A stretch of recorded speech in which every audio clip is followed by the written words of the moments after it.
Hello' ছাত্ৰ ছাত্ৰীসকল, মই তোমালোকৰ মাজত আকৌ এটা নতুন ভিডিঅ' আনিছোঁ। এইটো ভিডিঅ'ত আলোচনা কৰিম ছন্দ। ছন্দৰ পৰা কোনকেইটা ছন্দ most important A to Z এইটো ভিডিঅ'ত আলোচনা কৰিম। মই তোমালোকক এইটো ভিডিঅ'ত যিকেইটা ছন্দৰ বিষয়ে ক'ম সেইকেইটা ছন্দৰ পৰা তোমালোক দুটা ছন্দ 100% চিয়'ৰ কমন পাবা। যদি নোপোৱা মোক কমেণ্ট কৰি ক'বা, যিটো ক'বা সেইটোৱে মই মানি ল'ম। 100% চিয়'ৰ আহিবই মই যিকেইটা ছন্দ এইটো ভিডিঅ'ত ক'ম। এতিয়া আমি চাই লওঁ কোনকেইটা ছন্দ মোষ্ট ইম্পৰ্টেণ্ট। দুলদি, কুসুমমালা, অমিতাক্ষৰ, ছবি, লেচাৰী, মিতাক্ষৰ, পয়াৰ, ঝুমুৰা। এইকেইটা ছন্দ মোষ্ট ইম্পৰ্টেণ্ট এইবাৰৰ কাৰণে। এইকেইটা ছন্দৰ পৰা তোমালোক দুটা ছন্দ 100% চিয়'ৰ কমন পাবা।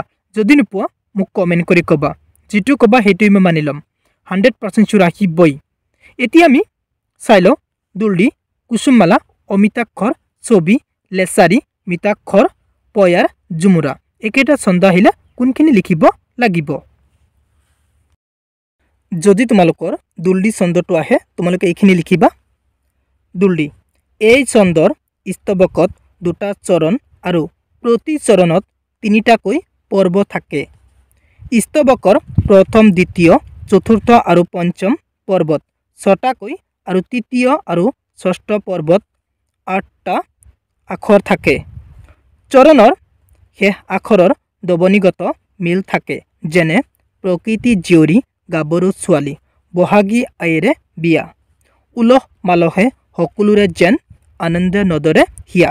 এইখিনি লিখি দিবা। এইখিনি লিখিলে তোমালোক ফুল মাৰ্কছ পাই যাবা। মই বাৰে বাৰে কৈছোঁ, মই যিকেইটা ছন্দ এইটো ভিডিঅ'ত কৈ দিম সেইকেইটা ছন্দৰ বিষয়ে তোমালোক ভালকৈ পঢ়ি যাবা। 100% চিয়'ৰ দুটা ছন্দ কমন পাবা। নেক্সট ইম্পৰ্টেণ্ট ছন্দটো হ'ল ছবি। ছবি ছন্দ আহিলে কোনখিনি লিখিবা মই তোমালোকক কৈ দিওঁ। এই ছন্দৰ স্তৱকত দুটা চৰণ আৰু প্ৰতি চৰণত তিনিটাকৈ পৰ্ব থাকে। স্তৱকৰ প্ৰথম, দ্বিতীয়, চতুৰ্থ আৰু পঞ্চম পৰ্বত 8টাকৈ আৰু তৃতীয় আৰু ষষ্ঠ পৰ্বত 10টা আখৰ থাকে।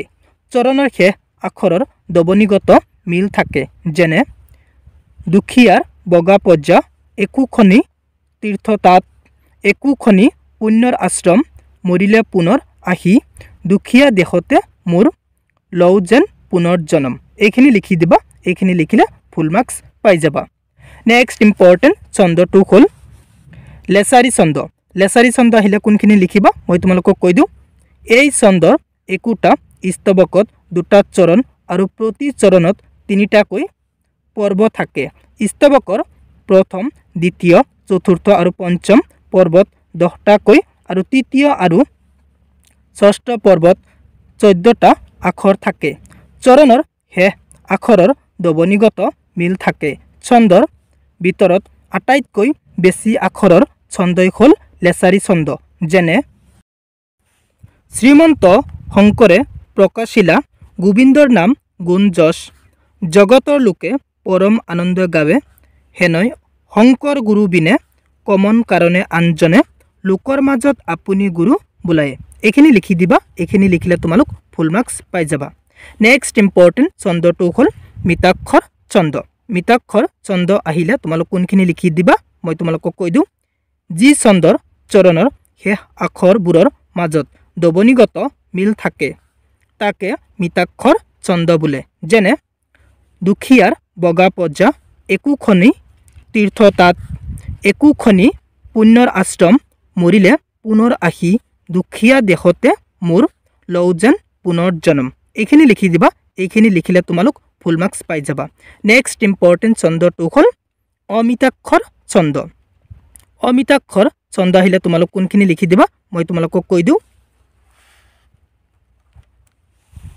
যি ছন্দৰ চৰণৰ শেষ আখৰবোৰৰ মাজত দবনিগত মিল নাথাকে তাকে অমিতাক্ষৰ ছন্দ বোলে, যেনে সময়ৰ বলুকা ৰাশিত পথ চিহ্ন ৰখাৰ উন্মাদ বাসনা আমাৰ নাই, আমি বুৰঞ্জীৰ শিলাখণ্ডৰ জীৱন্ত ফচিল।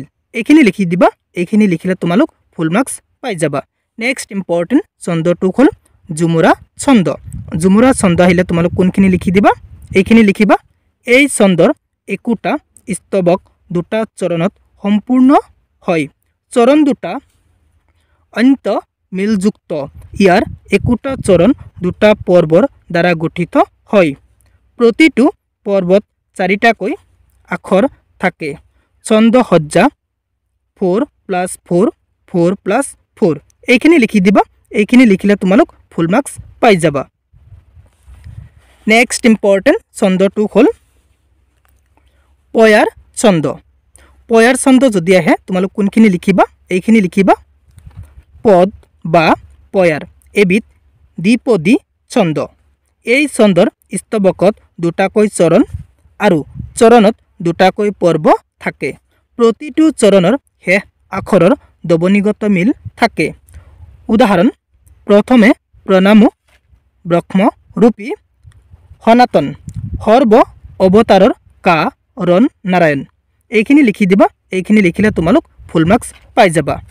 নেক্সট ইম্পর্টেন্ট ছন্দটো হল কুসুমমালা ছন্দ যদি আহে এক্সামত তোমালোক কোনখিনি লিখিবা এইখিনি লিখিবা এই ছন্দত 6 আখৰযুক্ত 4টা পৰ্ব থাকে প্ৰতি পৰ্বৰেই শেষৰ আখৰৰ মিল থাকে শংকৰদেৱে গুণমালা পুথিখন এই বিধ ছন্দত ৰচনা কৰিছিল যেনে নমো নাৰায়ণ সংহাৰ কাৰণ বকত তাৰণ তুখাৰ চৰণ এইখিনি লিখি দিবা এইখিনি লিখিলে তোমালোক ফুল মাৰ্কস পাই যাবা মই এইটো ভিডিঅত যিকেটা ছন্দৰ বিষয়ে কৈ দিলো সেইকেটা ছন্দৰ পৰা তোমালোক দুটা ছন্দ 100% শিওৰ কমন পাবাই পাবা যদি নোপোৱা মোক কমেন্ট কৰি কবা দে 100% শিওৰ কমন পাবাই পাবা যদি তুমি মোৰ চেনেলত প্ৰথমবাৰৰ কোৱা মোৰ চেনেলটো সাবস্ক্ৰাইব কৰিবা thank you watching the video